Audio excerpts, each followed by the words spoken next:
Hello everyone, and welcome to Dungeons & Death Battles, the series where we search for the most lethal monsters in all of Dungeons & Dragons. Today we are back with a one-shot in which the feathered and fearsome Owlbear will be taking on the ferociously flickering Displacer beast in a combat that is likely to plunge the once peaceful forest clearing in which they have met into a brutal whirl of claws, teeth, and tentacles. Both of these creatures have come equipped for the job, with the Displacer beast scraping the statistic matchup by a mere 4 points.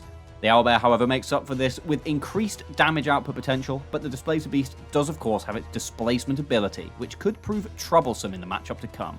While we've been discussing stats, the monstrosities have hissed and roared their way to within 30 feet of one another, so without further ado, it's time to roll for initiative. And we will be kicking things off by rolling in for the Displacer beast. It has a +2 to its initiative roll, so let's see what it gets. And that's coming in with a 3 + 2 for 5, not a particularly impressive score, so let's see if the Owlbear can top that. And so Owlbear rolling in for initiative, it gets a +1, and that is a 4 + 1 for 5, which, as we well know on Dungeons & Death Battles, means we are going to go in for a reroll. As previously discussed, a draw usually does hand over to the most dexterous creature. However, this is Dungeons & Death Battles, and we like to roll dice, so a match does mean a reroll. So once again, we will be coming in with the Displacer beast first, rolling back in for its initiative, +2 to this roll, and that is a 14 + 2 for 16, much better than its first try. And so rolling in for the Owlbear, looking for a 16 or higher on this dice, and that is a 6 + 1 for 7, which means the Displacer beast will be kicking things off. And the ferocious feline monstrosity will be making good on its bestial approach from before, and will be getting straight into close quarters combat with the Owlbear, and not even needing to use up its full 40 feet of movement, it's easily managed to get in. And now it's within range, the Displacer beast will use its multi-attack to make 2 attacks with its tentacles. Now this is rolling in with a +6, and so it will be looking for a 7 or higher on the die. First attack of the round, and that is a 13 + 6 for 19, which is going to hit, which means we get to roll in for some damage straight away, and this is going to be 1d6 + 4 bludgeoning damage plus 1d6 piercing damage. So bludgeoning damage rolling in on the blue die, with the piercing damage rolling in on the spiked die. And that is full damage on the first hit by the Displacer beast. This thing is territorial and means business, with 6 + 6 making 12 + 4 for 16 points of damage straight out the gate here.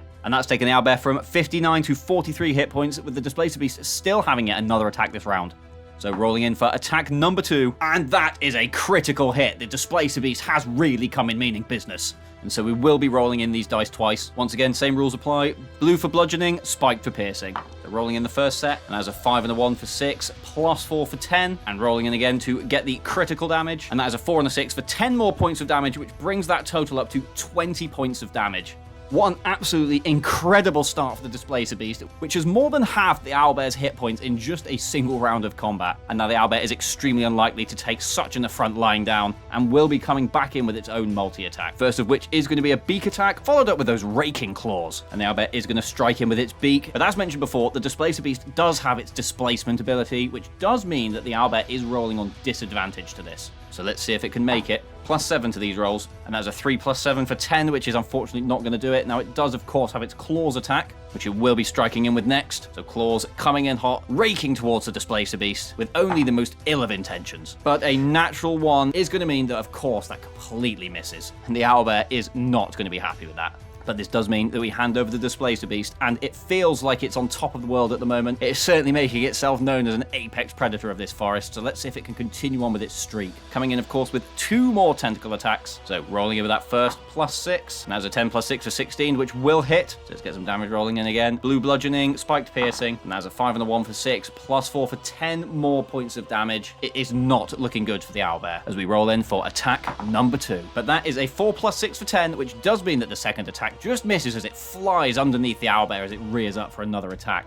which of course it does move in for, and it's going to come straight back at the Displacer beast with another beak attack. So Owlbear rolling in, looking to get a strike off this round, but this will of course be on disadvantage. But a 9 + 7 for 16 will make the cut, and this round at least it does get the privilege of rolling in 1d10 plus 5 points of piercing damage. So rolling in, and that is 5 + 5 for 10 points of damage, bringing the Displacer beast from 85 to 75 hit points. And the Owlbear does then come back through with its claws attack, and having made that hit, the Displacer beast's displacement ability does end until the end of its next turn, which means that the Owlbear does get a straight roll on its attack this time. Once again with a +7, and 15 + 7 for 22. Absolute cracker of a hit there. Let's see what the damage output's going to be, with 2d8 plus 5 points of slashing damage coming in hot. And that is 2 6s for 12, plus 5 for 17 points of damage.